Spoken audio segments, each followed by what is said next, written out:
Hello there. How would your life change if you woke up this morning and find that someone had deposited $9 million in your bank account? How would that affect you? How would your mind shift if next week, just like that, you attracted 1,000 new clients into your business? 1,000.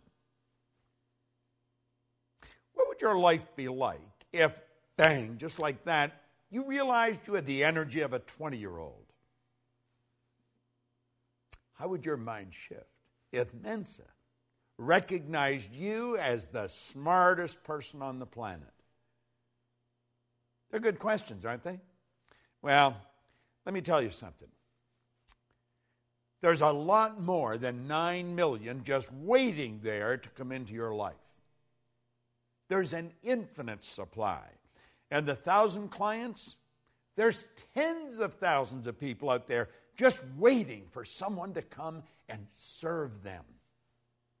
And the 20-year-old energy, do you know all the energy there ever was or ever will be is 100% evenly present in all places at the same time. No one gets energy. Everyone releases energy. And desire is the triggering mechanism that releases energy. And as far as being the smartest, hey, listen, the smartest sometimes are not the most effective. Being smart isn't the answer. Being effective is the answer. Did you know that all the knowledge there ever was or ever will be is 100% evenly present in all places at the same time? I'm Bob Proctor, and I want to talk to you about the law of supply as we're going through and giving you an overview in this video series of the laws, those 11 lost laws. Supply is one of them. Do you know, Halliwell said that man's never satisfied. Never satisfied. The fact is deplored by many, but God did not intend man to be forever satisfied.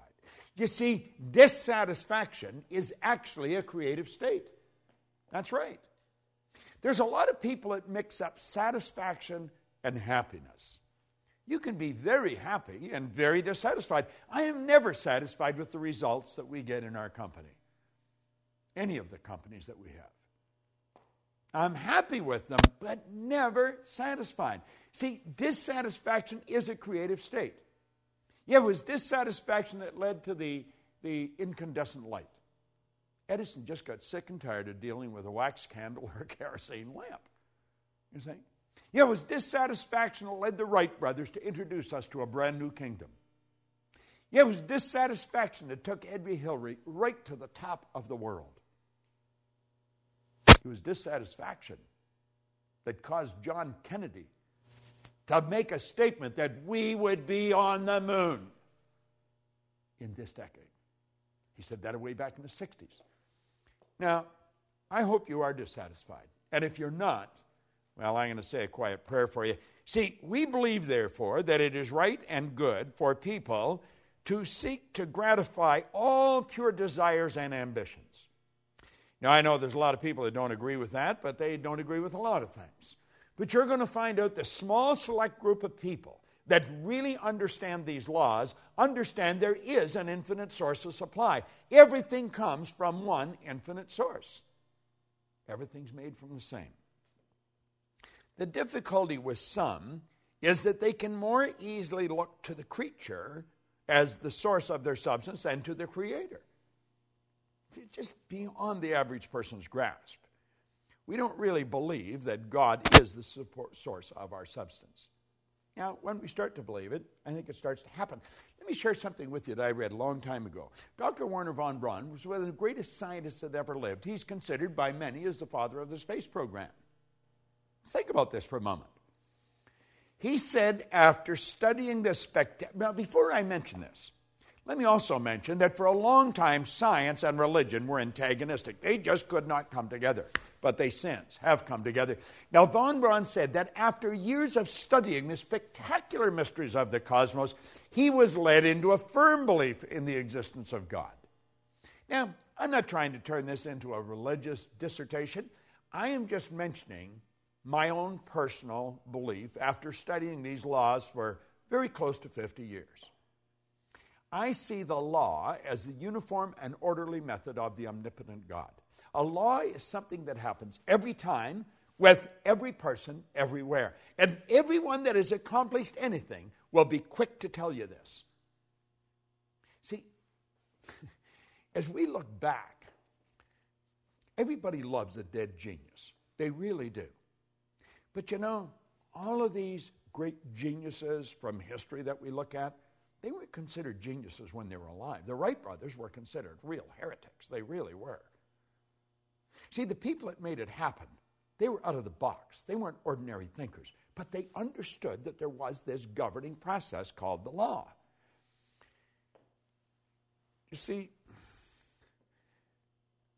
before we're able to believe in abundance of good, we've got to then see and enjoy that everything comes from one infinite source of supply.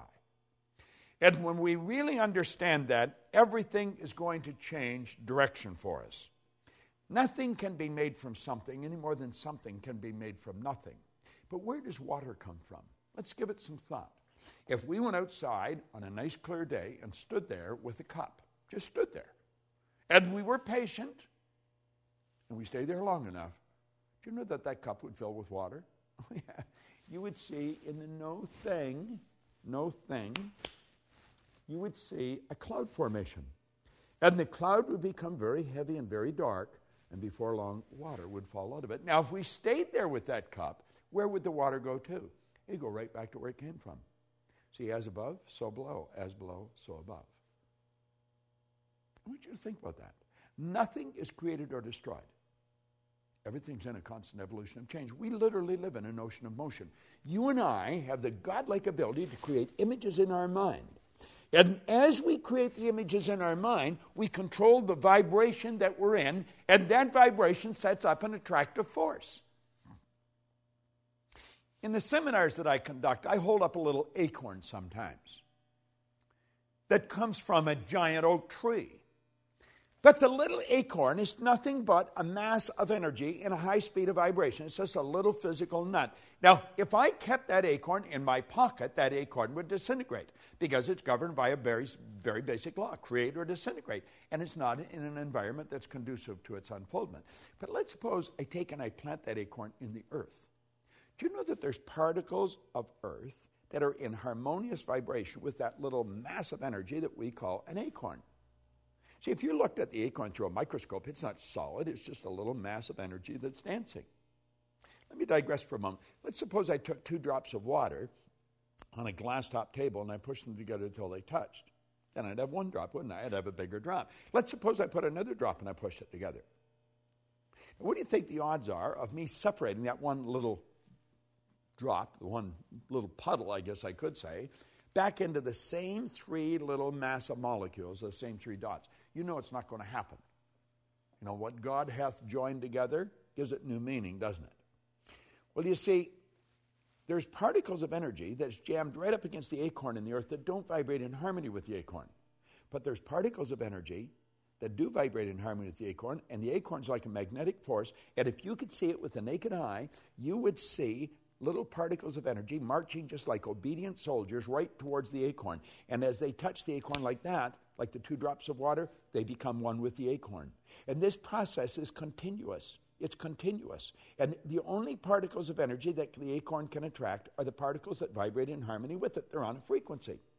And the acorn keeps attracting and keeps expanding. And the shoots come out of the bottom, and then it breaks through the earth, and it attracts from the atmosphere as well as from the earth. And before long, you'll see a giant oak tree. All by attraction. It's all energy moving. There's one source of supply, just one. Well, do you know that you are attracting to you right now from an infinite source? Now, if you're holding thoughts of lack and limitation, that's what you're going to attract. The universe, by law, can only give you what you put in the order for. What are you putting in the order for? We talked in a previous video about thinking. There's a law of thinking. Well, as you think, you attract. So think about it. What have you put in order for? What are you attracting? Everything comes from one infinite source. You might say, well, I don't really understand that. Then just take my word for it, because I do understand it. And if you study it for a while, you're going to start to understand it. Like Solomon said, in all you're getting, get understanding. Well, let's understand where everything does come from. There's no lack. There's no limitation. As long as you live through your sensory factors and just go by what you see, then there will be lack and limitation because you're dealing with a very limited view. But when you start dealing with the God's eye view, you see things from a much higher level. There's no lack and no limitation. And understand this, what you think you attract, and you attract from one infinite source of supply. Study this law of supply. It's a phenomenal law, and it works for every person, every time, everywhere. This is Bob Proctor, and thank you.